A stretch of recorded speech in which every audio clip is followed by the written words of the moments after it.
Assalamualaikum warahmatullahi wabarakatuh. Perkenalkan, nama saya Husni Herni, NIM 19 12 11 625, kelas 2C, Prodi S1 Keperawatan Destikes Mercibakti Padang. Di sini saya akan mempresentasikan mapping dengan judul penyakit meningitis.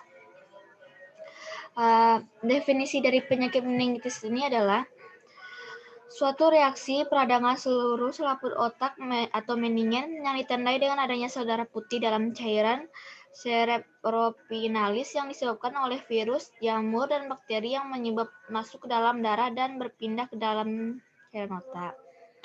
Lalu ada etiologi dari penyakit meningitis ini atau penyebabnya. Yang pertama, penyebab dari penyakit meningitis ini ada bakteri, virus, jamur, protozoa, lalu ada faktor predisposisi. Biasanya jenis kelamin laki-laki lebih sering terjadinya penyakit meningitis ini ketimbang daripada wanita.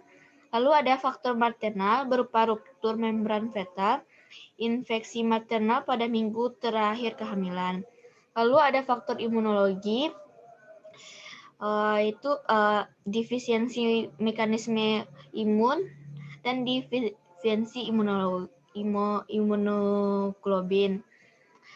Lalu ada penyebabnya kelainan sistem saraf pusat, pembedahan, atau injuri yang berhubungan dengan sistem persyarafan.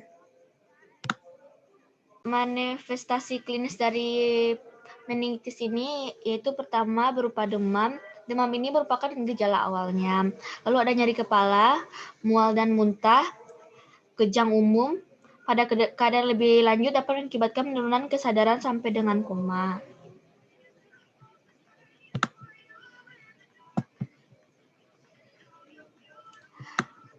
Lalu pada penyakit meningitis ini terdapat beberapa komplikasi. Komplikasi yang pertama itu meningkatkan tekanan intrakranial, yang kedua hidrosephalus, yang ketiga infarksi cerebral, yang keempat abses otak, yang kelima kejang, yang keenam pneumonia, yang ketujuh shock sepsis, dan kedelapan defisit intelektual.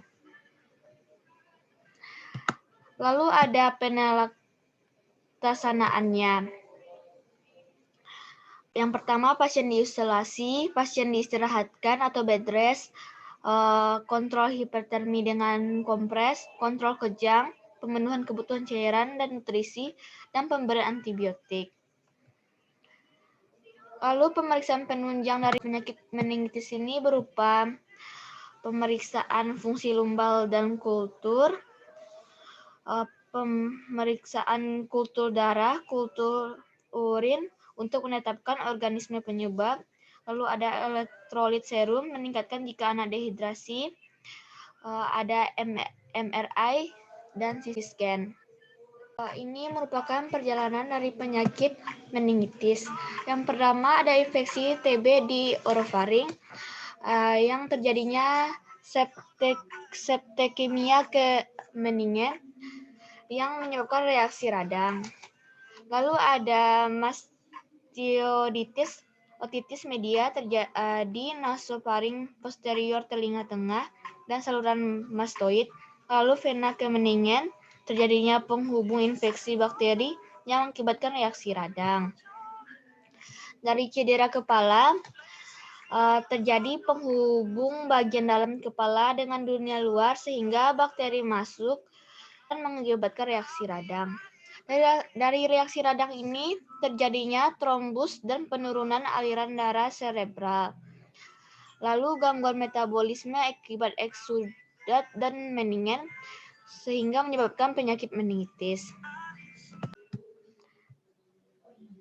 Dari penyakit meningitis ini didapatkan beberapa masalah atau gangguan. Yang pertama edema cerebral.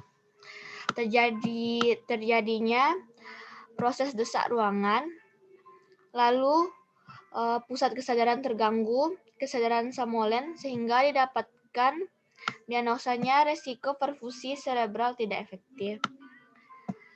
Intervensinya SLKI perfusi cerebral, psiki manajemen peningkatan tekanan intrak kranial.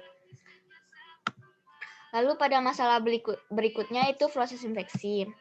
Terjadinya produksi sputum pada saluran nafas sehingga didapatkan diagnosanya bersihan jalan nafas tidak efektif. Dan intervensi keperawatannya bersihan jalan nafas, psikinya manajemen jalan nafas. Dari proses infeksi ini terjadi juga peningkatan permeabilitas pada darah sehingga menyebabkan hipotermia atau diagnosanya hipotermia.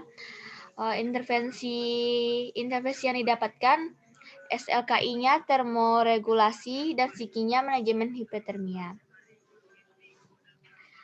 Baiklah, sekian itu saja yang dapat saya sampaikan tentang penjelasan dari mapping meningitis. Jika ada salah kata, mohon dimaafkan. Assalamualaikum warahmatullahi wabarakatuh.